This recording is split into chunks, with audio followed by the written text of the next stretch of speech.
Bonsoir à tous, Hanouka Sameach et Mazal Tov pour ce nouveau début. Nous sommes en route pour finir et connaître toute la Torah. Et dès qu'on termine un sujet et qu'on passe au prochain sujet, c'est une grande joie et une raison de célébrer.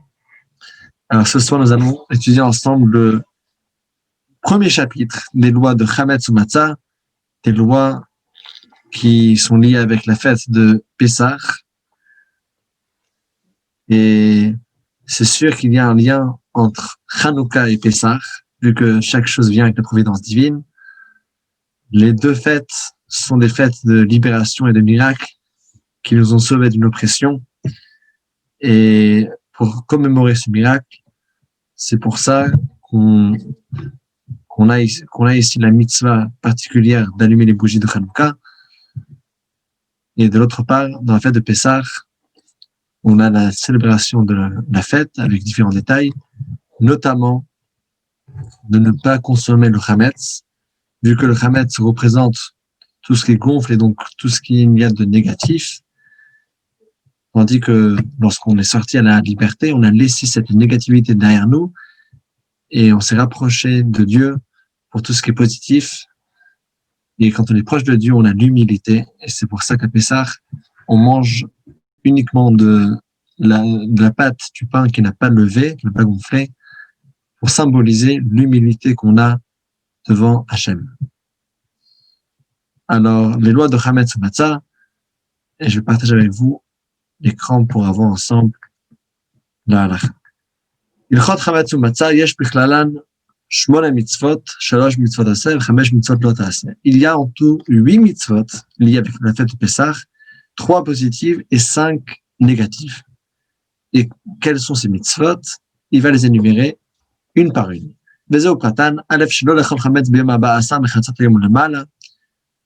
Bet lehashbit seor me'arba asar. Donc les deux premiers, c'est de ne pas consommer le chametz déjà la veille de Pessah.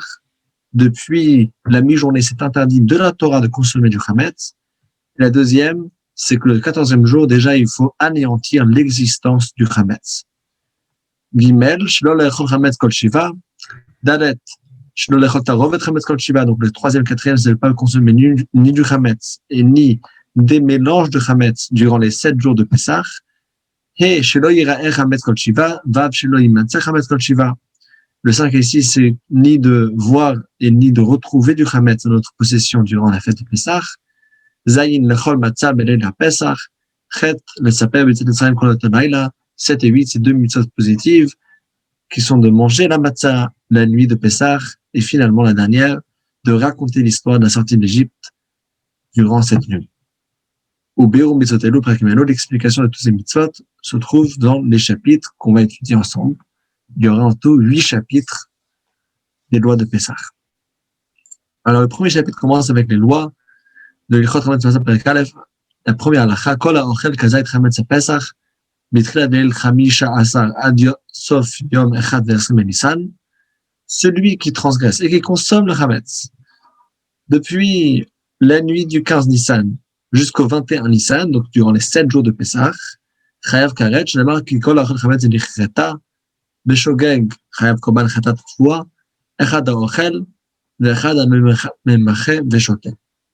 Alors, s'il a fait ça volontairement, il sera passible du retranchement de karet, son âme sera retranchée, et s'il a fait ça involontairement, il doit amener un sacrifice d'expiation, le korban chatat. Que ce soit une personne qui mange le chametz, comme du solide, ou bien une personne qui boit le chametz. Par exemple, il a fait fondre le chametz, il a rendu liquide, et il le boit, ça ne change pas.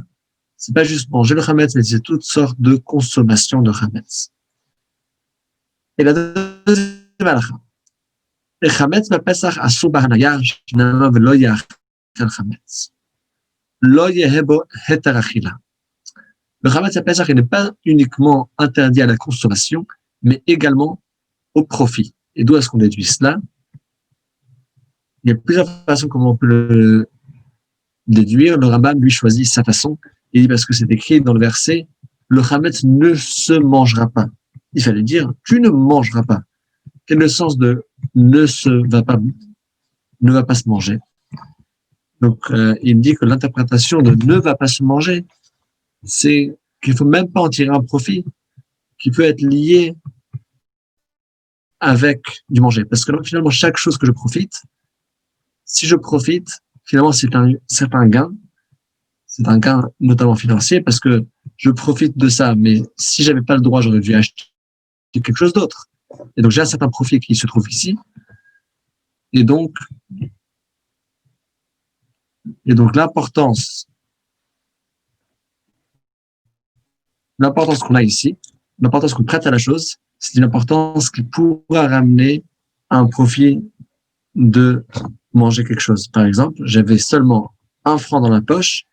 Ce franc-là, j'avais dû l'utiliser pour pouvoir acheter ce parfum ou acheter tel produit qui remettent. Et puisque je l'utilise, j'ai tiré profit, donc j'ai gardé ce franc dans la poche. Avec ce franc, je pourrais aller m'acheter de la nourriture. Donc finalement, quand on dit de ne pas manger, ça veut dire de ne pas manger. Mais quand on dit qu'une chose ne doit pas être mangée, alors être mangé, ça inclut toutes les sortes de profits qui peuvent avoir des dérivés que si je profite, je vais aller manger.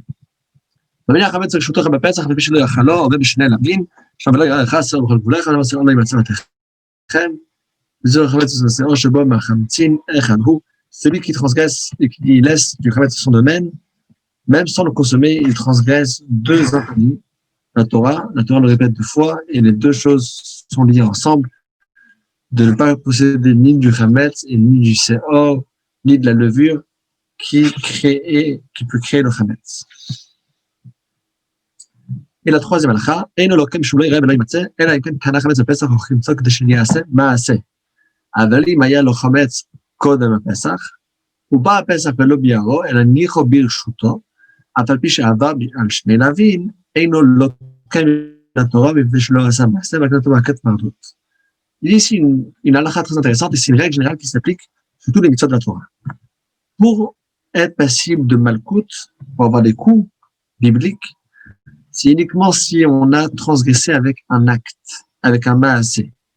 Mais si on a transgressé passivement, dans ce cas-là, on ne sera jamais puni de malkot. Et donc, c'est pour ça qu'il dit que quand est-ce qu'on a malkot, avec la transgression de posséder du khametz, c'est uniquement si on a fait une action, si on a fait ici un acte, par exemple, qu'on a rendu une pâte khametz durant le Pessah, ou bien qu'on a acheté du khametz pendant Pessah. Donc là, j'ai fait un acte pendant Pessah pour transgresser l'interdit de ne pas posséder du khametz. Mais si j'avais du khametz depuis avant Pessah et que j'ai fait aucun acte, je l'ai juste négligé, je l'ai laissé à la maison, alors on ne sera pas passible de malkot, malgré que j'ai transgressé, mais pas passible de malkot. Il y aura uniquement une autre punition qui sera makat mardot, parce qu'il ne faut pas négliger les choses pareilles de façon volontaire. Bien sûr, du coup, c'est juste si c'était volontaire. Maintenant, que faire si le khametz est resté durant le Pessah, on a transgressé, le khametz est resté dans ma possession durant tout le Pessah. Alors, dit la 4e halakha. חמץ שעבר על הפסח אסור בהניה לעולם, ודבר זה כנס מדברי סופרים, מפני שעבר בל יראה בל ימצא, אסרו, אפילו הניחו בשגגו באונס, כדי להניח אדם חמץ ברשותו עד שיענה בו אחר הפסח. Alors, le khametz qui a passé Pessah, on n'a pas le droit de le profiter, d'en tirer profit à vie, à jamais. Et ça, c'est un interdit des Rabbanan. Les sages, ils ont vu que si on va le permettre de profiter du khametz après Pessah, alors il va prendre à la légère l'interdit. Bon, de manger, de pas manger quelque chose qui est interdit, je vais faire attention de ne pas manger. Mais juste de le laisser dans mon domaine, dans le placard, qu'est-ce que ça change si je l'ai vendu ou quand je l'ai pas vendu? Qu'est-ce que ça change tellement? De toute façon, je ne le touche pas. Ça reste de côté. Donc, c'est un interdit qui peut être pris à la légère par les personnes. Et c'est pour ça que pour le renforcer, les sages ont dit que si personne a transgressé, il avait du khametz dans son domaine pendant le Pessah, il n'aura pas le droit d'en tirer profit à jamais. Ce qui fait que si il y a un supermarché, un magasin alimentaire qui appartient à un juif, mais qui possédait du Hametz durant la fête de Pessah, il ne l'a pas vendu, il n'a pas rempli la procédure de vente avec le rabbin, donc il avait du Hametz pendant Pessah, on n'a pas le droit de profiter de ce Hametz. Lui n'a pas le droit de profiter, et moi non plus. Alors, ce qui rend un peu problématique, les magasins qui vendent de la nourriture et qui appartiennent à des juifs qui ne vendent pas leur Hametz, c'est un peu compliqué. Donc là, il faut faire attention les quelques mois qui suivent Pessah, de ne pas acheter le Hametz dans ce magasin-là. Bon, c'est une chose qu'il faut faire très attention. Heureusement que la Migros et la Coop n'appartiennent pas à des juifs, à ma connaissance. C'est du coopérative. Bon, là, ça rentre dans des autres questions. Mais Manor, par exemple, alors il faut faire attention et s'assurer qu'ils vendent bien son Hametz avant Pessah. Et il dit la 6e halakha, אין חייבים כרת על אכילת עצמו של חמץ, אבל עירוב חמץ ומקוטח הבבלי בשחר המעדי, וכל דומה להם דברים של חמץ מעורב בהן, הם אכלה בפסח, לוקב אין לו כרת, שמה כל מחמצת לא תאכל. Alors, le karet, le retranchement, quand on consomme le chametz, c'est uniquement lorsqu'on consomme le chametz lui-même. Mais si on consomme un mélange de chametz, c'est interdit, c'est un lotazé, mais pas de karet. Parce que le karet, qui est vraiment la punition la plus grave de retrancher l'âme de la personne, c'est écrit uniquement par rapport à la consommation du chametz lui-même. La consommation de mélange de chametz, c'est un autre verset qui ne parle pas de karet. דברים אמורים שחר כזית חמץ לתוך התערובת, וכדי אכילת 3 ביצים, הוא שלוקם לתורה. אם אין בתערובת כזית אכילת 3 ביצים, אף אבי שאסור לו לאכול אלא מכת מרדות. Dans quel cas est-ce que la personne transgresse le verset Kol Mahmetz de l'autre de ne pas manger des mélanges de Hametz? C'est s'il y a quand même une quantité minimale de Hametz. Quelle est cette quantité minimale? Donc, c'est dans le cas où il y a un kazaït, qu'il y a la mesure comme une olive de Hametz dans la mesure, dans le volume de 3 œufs. C'est-à-dire le temps de manger 3 œufs, de cet aliment, j'aurais consommé la mesure, le volume d'une olive. Mais s'il y a moins que ça de Hametz dans le mélange, alors de la Torah, je n'ai pas de punition, donc pas de malkout, j'aurai uniquement makat mardout. La différence entre malkout et mardout, c'est est-ce que c'est de la Torah ou bien est-ce que c'est des rabbanan? Malkout, c'est des coups lorsqu'on transgresse un interdit de la Torah, des oraita, tandis que makat mardout, c'est des rabbanan, c'est lorsque c'est un interdit des sages uniquement, et donc s'il y a un mélange qui est plus minime de chametz, alors c'est interdit uniquement des rabbanan. Et donc là, ça s'appelle pas malkout, einoloke, c'est pas malkout, seulement makat mardout. Et la 7e halakha, l'ochem le chametz apotzmo b'pesach, כל שהוא אריזה אסור לתורה, שלמה לא יאכל חמץ, אפילו פי שכן אינו חייב כרת בקורבן, נעל כשיעור שהוא כזית, לא אוכל פחות מכזית במזיד, והכין נתון מכת מרדות. Celui qui consomme du chametz à Pessah, n'importe quelle quantité, c'est interdit. Mais quand est-ce qu'il sera passible de punition, karet, si c'était volontaire, ou korban, sacrifice, si c'était involontaire, ça c'est uniquement s'il a consommé un kazaït, donc le volume d'une olive. S'il a consommé moins que kazaït, alors il a malkout, makat mardout, il a uniquement les coups des rabbanan. Et la 8e halakha, אסור לאכול חמץ ביום 14 מחצות היום ולמעלה ותחילת שעה שביעית ביום. C'est interdit de consommer le chametz le 14e jour de Nissan, depuis le milieu de la journée, depuis Chatzot, et donc c'est le début de la 7e heure. Quand on parle dans le milieu de la journée, c'est les 6 heures qui sont passées, là je me trouve dans le début de la 7e. לכל האוכל בזמן זה לא יקיים לתורה, שנאמר כל לא תאכל עליו חמץ. כלומר, על קורבן הפסח. כך למדו כלי השבוע, בפירוש דבר זה, לא תאכל חמץ משעה שראויה לשחיטת הפסח, שהוא בין 40 והוא חצי היום. Alors, par rapport à l'interdit de la veille de Pessah, quelle est la raison de l'interdit? Pourquoi la veille de Pessah? On n'est pas encore Pessah. Pessah commence uniquement au nuit, lorsque la nuit tombe, à la shkia, au coucher du soleil. Et pourquoi l'interdit de Pessah commence et prend vigueur avant Pessah? Ou bien, en d'autres mots, si on voulait mettre les interdits avant Pessah, il fallait peut-être commencer Pessah un jour plus tôt. Non, Pessah commence la nuit du 15, mais l'interdit de ne pas consommer le Hametz, elle commence déjà au milieu de la journée du 14. Et pourquoi donc?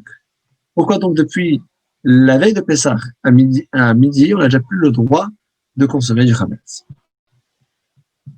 Dit le Rambam, c'est très simple, il faut regarder à la source de la chose. C'est parce qu'il y a deux versets distincts qui nous enseignent ces deux choses. Un verset nous enseigne l'interdiction de ne pas consommer du Hametz durant les 7 jours de Pessah. Et là, c'est là-bas que c'est écrit dans la Torah. Celui qui consomme le Hametz durant Pessah, il la carette. Ça, c'est un interdit, un issur. Tandis que la veille de Pessah, c'est un interdit distinct pour une autre raison. La raison, elle est puisque on ramenait le sacrifice pascal, quand même, Pessah était déjà sacrifié la veille de Pessah, puisque ça devait être consommé la nuit du 15. Pour être consommé la nuit du 15, il faudrait donc le sacrifier le 14, depuis midi.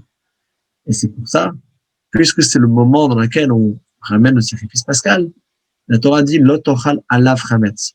Ne consomme pas du chametz avec le sacrifice de Pessah. Et là-bas, c'est écrit uniquement en lave, en lotacé, c'est pour ça qu'il n'y a pas de karet, il n'y a pas de retranchement. Celui qui consomme chametz la veille de Pessah, il a uniquement, entre guillemets, uniquement transgressé un des 365 interdits de la Torah. Voilà. Donc, là, je pense que j'ai répondu aux deux questions qui étaient envoyées par écrit.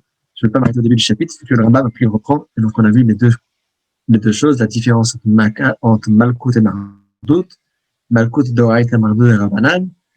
Et quelle est la différence entre l'interdiction de consommer le Hametz durant les 7 jours de Pessah, à contrario de l'interdiction distincte de ne pas consommer le Hametz la veille de Pessah après Chatzot. La 9e halakha nous dit que, bien sûr, les sages ne sont pas restés les bras croisés, ils sont venus et ils ont instauré quelque chose de spécial, encore un petit interdit la veille de Pessah. ואסרו חכמים לאכול חמץ בתחילת שעה שישית, כדי שלא ייגע באיסור תורה, בתחילת שעה שישית תהיה החמץ אסור באכילה והניה, שעה שישית מדברי סופרים, ושער היום בשביעית ומעלה מן התורה. Alors, les sages ont interdit de consommer le chametz depuis le début de la 6e heure. Pourquoi? C'est parce que si personne n'a pas cette barrière et il mange le chametz jusqu'à la dernière minute, qu'est-ce qui va se passer finalement? Il pourra transgresser et il va rentrer avec quelques minutes, ne serait-ce même avec une minute ou un instant, dans le laps de temps qui est interdit de la Torah. Et donc, ils ont mis une marge de protection, encore une heure supplémentaire. Donc, depuis le début de la 6e heure, c'est interdit des rabbanan, par les sages, de manger le chametz ou bien de le consommer. Ensuite, depuis le début de la 7e heure, c'est déjà interdit de la Torah. La 10e halakha, shach hamishit, en ochlin bachametz gdiram shum yom ameunan, shema yite ben chamishit veshishit. ואין אסור בהניה בשעה חמישית, לפיכך אוהלים בתרומה ולחם תודה וחיות בין מחמץ שהוא קודש, לא אוכלים, לא שורפים, עד שתגיע שעה שישית ושורפים הכל. Et ensuite, les sages, ils ont rajouté encore une autre heure supplémentaire. Mais ça, ils n'étaient pas si stricts, ils ont rajouté cette heure supplémentaire uniquement pour l'interdiction de ne pas consommer. Donc, depuis le début de la 5e heure. La 5e heure, comment est-ce qu'on compte les heures? Vous savez bien, c'est les heures zmanites, des heures anarchiques. On prend depuis le début du jour jusqu'à la fin de la journée. On découpe en 12, et chaque 12e, à part égale, c'est une heure halachique, une heure zmanite, et donc il faut calculer depuis le début de la journée, il faut calculer 4 heures et voir quand est-ce que la 5e heure commence, quand est-ce que la 6e heure commence, etc. Ah donc, il y a des fois des jours dans lesquels c'est nuageux, et on pense qu'il est plus tard, on pense qu'il est plus tôt, on voit pas exactement l'heure, Donc, ils ont ajouté encore une autre heure de protection pour l'interdit de ne pas consommer le chametz. Maintenant, on arrive à l'avant-dernière halakha, la halakha 10. Pardon. On vient de le dire, on est à la dernière halakha, à la mata, donc on apprend de là. On a le droit de consommer le chametz le 14 Nissan jusqu'à la fin de la 4e heure. Mais la 5e heure, j'ai pas le droit de consommer, mais j'ai le droit de profiter du chametz. Par exemple, le vendre.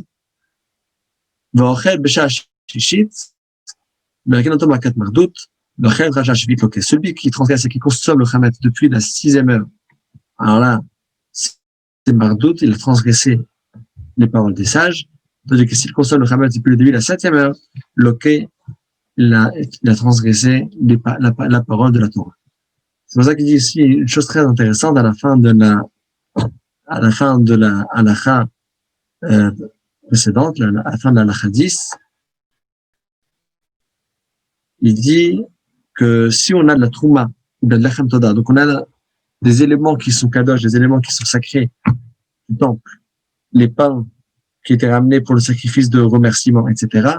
Si on a ces choses-là qui se trouvent avec nous et qui sont chametz, vu que le pain de Toda était toujours chametz, d'ailleurs c'est pour ça que à Pessah on ne dit pas le misement le Toda, ni la veille de Pessah, parce que le sacrifice de Toda, le sacrifice de remerciement venait avec un pain chametz, donc tout Pessah on ne récite pas le misement le Toda dans la prière. Ou bien on avait de la trouma, des récoltes qui étaient prélevées pour le Kohen et qui étaient devenues chametz. Là, c'est des choses qui sont sacrées. Alors, est-ce que je le brûle lorsque c'est chametz? Oui, lorsque c'est chametz absolu, je le brûle. Mais je le brûle uniquement lorsque c'est un chametz absolu au début de la 6e heure et pas dans l'heure encore plus qu'ils ont rajouté au début de la 5e heure. Parce qu'ils ont rajouté déjà 1 heure de marge, mais ensuite ils ont rajouté encore une autre heure supplémentaire juste pour ne pas se tromper dans la marge à cause des jours nuageux. Alors, cette heure-là supplémentaire, si j'ai du lechem toda, les pains de Toda, le sacrifice de remerciement, ou bien quelque chose de sacré qui est également chametz, ne doit pas être brûlé pendant la 5e heure. Il faut attendre à la 6e heure pour le brûler. Et là, on peut le brûler avec les autres choses qui sont chametz, mais qui sont également pures. On ne va pas tout mélanger, parce qu'on ne veut pas mélanger les choses qui sont pures avec les choses qui sont impures, même lorsqu'on va les brûler pour faire le bio-chametz, l'extermination du chametz. Et Mazal Tov pour ce nouveau chapitre et ce nouveau sujet. Et qu'Hachem nous aide qu'on puisse vraiment anéantir tout ce qui est négatif et tout le chametz. Et qu'on ait toujours la matzah qui nous guide. La matzah, c'est l'humilité. On se porte toujours mieux avec l'humilité, Bezrat Hashem. Très grand chazak au baruch. Alors, il y a une petite question. Je raconter que aujourd'hui, il y a une dame qui téléphone le Beth Chabad. Elle nous raconte qu'elle a trouvé un kit de menorah, Hanoukia, sur la rue. Elle raconte qu'elle n'a jamais allumé de sa vie. Elle ne sait pas comment est-ce que c'est arrivé. Bon, alors, j'ai demandé quelle rue et tout ça. J'ai vérifié. Également, donc, effectivement, il y a une personne qui était passée par là-bas. Il avait distribué. Mais il a distribué pas dans la rue. Il a distribué dans les boîtes aux lait. Sûrement qu'il y avait une personne qui a trouvé une Hanoukia. Je sais pas s'il était de chez nous ou pas, mais en tout cas, il n'a pas aimé. Il a pris, il l'a jeté dans la rue. Mais c'était retrouvé par une juive. Alors, grâce à ça, personne n'avait trouvé, mais c'est Hachem qui l'a ramené cette Hanoukia. Et elle le prend, et elle m'a dit qu'elle va allumer dès maintenant. Elle voit ça comme un signe du ciel. Donc, on voit l'importance de jamais lâcher, même si on voit même pas les fruits de ce qu'on fait. Celui qui a mis là-bas les Hanoukiyot, il m'avait dit qu'il était très, très déçu. Parce qu'il est allé porte à porte, il y a presque personne qui l'a ouvert, il y a 2-3 personnes qui ont ouvert et qui l'ont dit mais qu'est-ce que tu viens me voir? Mais il n'a pas lâché, il a allé faire la mitzvah et finalement Hachem a fait en sorte que cette Hanouka retrouve quelqu'un. Et si vous connaissez quelqu'un qui a besoin d'avoir une Hanouka, repassez sur le canal d'adresse, il y a souvent 1 ou 2 personnes qu'on ne se rend pas compte et qu'on oublie. Alors c'est très très important.